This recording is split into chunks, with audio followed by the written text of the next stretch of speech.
Eh bien, bonjour tout le monde, c'est Alex. Nouvelle vidéo sur l'histoire de l'Italie après la conquête du nord du pays par le puissant Saint-Empire romain germanique.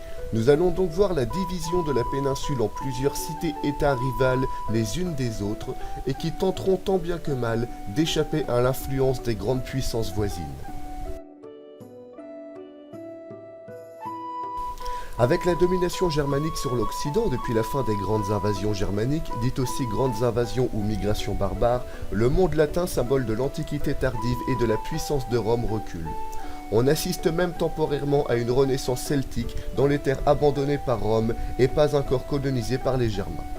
L'Italie, alors au cœur de la civilisation latine, sera également le point central de la lutte et du choc des civilisations entre le monde latin et germanique.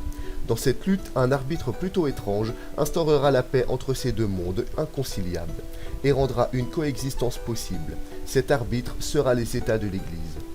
Considérés comme le siège de leur guide spirituel par les Romains christianisés et comme un moyen d'obtenir un marché capable d'accumuler de plus grandes richesses pour les polythéistes germaniques, les États de l'Église permettent à l'héritage gréco-romain de survivre dans ce nouveau monde. Cependant, une telle fusion est instable et il faudra attendre des siècles avant de trouver un équilibre culturel. L'ensemble des peuples germaniques seront christianisés que très tardivement, aux alentours de l'an 1000, bien que des survivances païennes seront notables dans les terres du Saint-Empire des siècles après la christianisation des Germains. Cela permettra aux moines italiens et allemands d'être très empreints de paganisme et ainsi de conserver des pans entiers de la foi païenne gréco-romaine, ainsi que des œuvres jugées polythéistes et donc hérétiques par l'Église, comme la médecine, les mathématiques et la philosophie. Et cela dans le but de marier la culture latine chrétienne avec la culture germanique païenne, pour que l'Italie conserve son élan culturel, héritier de la lointaine civilisation hellénique, symbole de l'Antiquité primitive. Ainsi, et contrairement à une idée reçue, l'histoire de l'Italie entre la chute de l'Empire romain d'Occident et le début de la Renaissance italienne n'est pas un âge obscur dans lequel l'élan culturel serait brisé et l'héritage impérial oublié, mais juste une période dans laquelle l'influence sur les honnêtes gens trouvera sa source non plus à Rome, mais en Germanie. L'arbitrage des États de l'Église, dit les États pontificaux, stoppera l'avance de la domination germanique au seul royaume d'Italie, ce qui permettra à l'Église et à l'Empire byzantin de sauvegarder le latin du sud de la péninsule. Cependant, comble de l'ironie historique, ce petit monde latin devra son salut et sa survie à un autre peuple germanique connu de tous, les Vikings, nommés Normands dans la péninsule italienne. En effet, menacés par les arabo-musulmans, les Byzantins abandonnent l'Italie pour renforcer le cœur de l'Empire au Xe siècle, laissant alors la population romaine isolée et désarmée face aux envahisseurs arabes qui se sont déjà emparés de la Sicile. Il n'existe pas de cohabitation entre le monde latin et arabo-musulman, comme entre le monde latin et germanique. Les Arabes souhaitant effacer toute trace de leur ancienne soumission aux Romains, détruisent la culture latine là où ils la trouvent. N'étant pas sous l'autorité du Saint-Empire, les Latins ne se trouvent pas sous sa protection militaire, et les États pontificaux n'ont pas une armée suffisante pour contrer la menace arabo-musulmane. Finalement, ce sont les Vikings qui empêcheront la domination musulmane sur le reste du monde latin. Les Normands, qui ont déjà pillé et humilié les plus puissants des royaumes chrétiens, se tournent vers la Méditerranée après avoir forcé le passage au détroit de Gibraltar, pillant le sud de l'Espagne musulmane.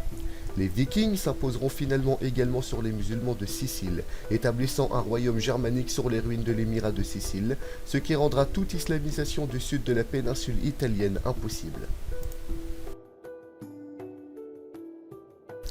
Sans le savoir, ni forcément le vouloir, les Normands ont sauvé le dernier bastion de la civilisation latino-occidentale en Italie, bastion d'où partira des siècles plus tard la Renaissance.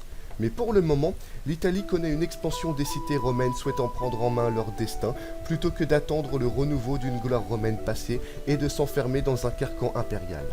Surtout que la couronne d'Occident, autrefois sur la tête des empereurs romains, se trouve en Allemagne sur la tête des empereurs germaniques. Ainsi, plusieurs États italiens apparaissent à cette époque, comme la République de Pise, la République de Gênes, la République de Ragus et la République d'Ancône. Mais la plus puissante et notable sera la République de Venise, dite la Sérénissime. Toutes ces républiques vont former des ligues pour défendre leur indépendance face aux trois grandes puissances s'installant en Italie, soit le Saint-Empire romain germanique au nord, les États pontificaux au centre et les invasions arabes au sud.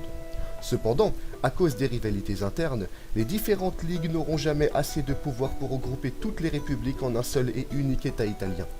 Ainsi, durant l'ensemble du bas Moyen-Âge, les Italiens conservent une forme d'indépendance grâce à leur système républicain, la participation active des républiques italiennes aux croisades, ainsi que leur capacité à repousser les invasions arabes sur la péninsule, donnent aux États italiens une légitimité et une puissance auprès des pays voisins.